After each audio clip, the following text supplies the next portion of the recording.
4th counting ఉంది. మన district లో 2 కౌంటింగ్ సెంటర్స్ కూడా ఉన్నాయి. జేఎన్టీయూ ఇంకా లెండి 2 కౌంటింగ్ సెంటర్స్ దగ్గర కూడా మొత్తం 3 లేయర్స్ లో మనం సెక్యూరిటీ ఏర్పాటు చేసాము. లోపల స్ట్రాంగ్ రూమ్, కౌంటింగ్ హాల్ దగ్గర మనకి కేంద్రం నుంచి వచ్చిన సెంట్రల్ ఆర్మ్డ్ పోలీస్ ఫోర్సెస్, మన డిస్ట్రిక్ట్ లో సిఆర్పిఎఫ్ ఇంకా సిఐఎస్ఎఫ్ వీళ్ళని డిప్లాయ్ చేస్తాము.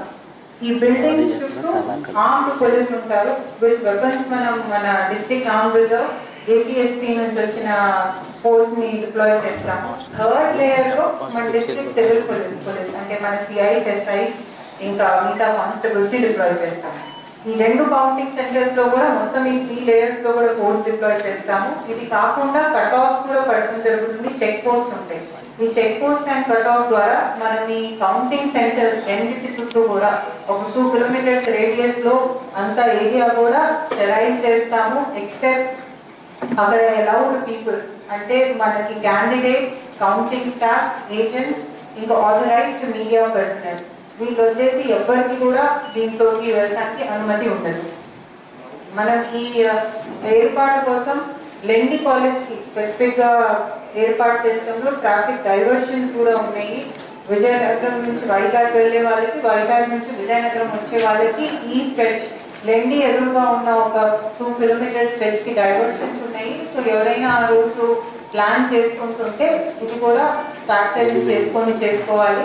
దట్ ఆ రోజు హైవేకి డైవర్షన్స్ ఉంటే విజయనగరం నుంచి వైజాగ్ వెళ్ళే వాళ్ళకి వడా కొత్తవలస డైవర్షన్ ఉంది. అట్లాగే వైజాగ్ నుంచి విజయనగరం వచ్చే వాళ్ళకి కూడా మనం డైవర్షన్స్ పెట్టాము. ఈ డైవర్షన్స్ ని ఒక డీటెయిల్డ్ నోట్ కూడా మనం ఇస్తాము. సో దట్ అందరూ సిటిజన్స్ కూడా అది చూసి దాని అకార్డింగ్ ప్లాన్ చేసుకోవచ్చు.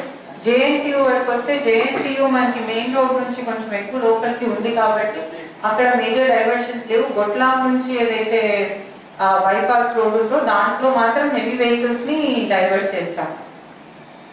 ఇది కాకుండా కౌంటింగ్ సెంటర్స్ దగ్గర ఏర్పాటు కాకుండా మనం డిస్ట్రిక్ట్ మొత్తంలో కూడా లా అండ్ ఆర్డర్ మెయింటైన్ చేస్తానికి ఇలాంటి 100 విలేజెస్ గుర్తించాము. ఎక్కడైతే ఏదైనా గొడవలు పడే అవకాశం ఉందో ఈ 100 విలేజెస్ లో కూడా పికెట్స్ పెట్టడం జరిగింది. ఈ పికెట్స్ ని మానిటర్ చేస్తానికి క్విక్ రియాక్షన్ టీమ్స్ అంటే ఎస్ఐస్ అండ్ సిఐస్ ఉన్న టీమ్స్ కూడా ఉన్నాయి. ఏమైనా ఇన్సిడెంట్ జరిగితే షార్టెస్ట్ టైంలో ఈ టీమ్స్ రెస్పాండ్ అయ్యి ఇష్యూస్ ని రిజాల్వ్ చేస్తారు. ఇవి కాకుండా రూట్ మొబైల్స్ కూడా ఉన్నాయి. అయితే ఈ విలేజెస్ ని కంటిన్యూస్ గా కవర్ చేస్తూ ఏమైనా లా అండ్ ఆర్డర్ ఇష్యూస్ రాకుండా చూసుకుంటాయి. ఇట్లా మనం మొత్తం లా అండ్ ఆర్డర్ స్కీము ఇంకా కౌంటింగ్ సెంటర్స్ దగ్గర స్కీమ్ పెట్టి బందోబస్తు స్కీమ్స్ రెడీ చేసుకొని మొత్తం డిస్ట్రిక్ట్ పోలీస్ కూడా కౌంటింగ్ కూడా పీస్ఫుల్ గా చేపించడానికి రెడీగా ఉన్నారు. మనకి పోల్ డే కూడా విజయనగరం డిస్ట్రిక్ట్ లో పీస్ఫుల్ గా జరిగింది. సో అట్లాగే అందరూ ప్రజలు, క్యాండిడేట్స్, పొలిటికల్ పార్టీస్ కూడా సహకరించి కౌంటింగ్ తర్వాత కూడా పీస్ఫుల్ గా జరిపిస్తారని ఆశిస్తున్నాము. సెక్షన్ 144 మొత్తం డిస్ట్రిక్ట్ లో కూడా కౌంటింగ్ డే రోజు ఉంటుంది. సో ఎక్కడ కూడా ఎలాంటి గ్యాదరింగ్స్ ఉండకూడదు. విక్టరీ ప్రొసెషన్స్ కూడా అలౌడ్ కాదు. ఫైర్ వర్క్స్ సేల్ మీద కూడా టెంపరరీ బ్యాన్ ఉంది. 4th, 5th, 6th 3 రోజులు కూడా sale of fireworks are temporary ban. ఇంకేవి కూడా వితౌట్ పర్మిషన్స్ చేస్తానికి లేవు. మనకి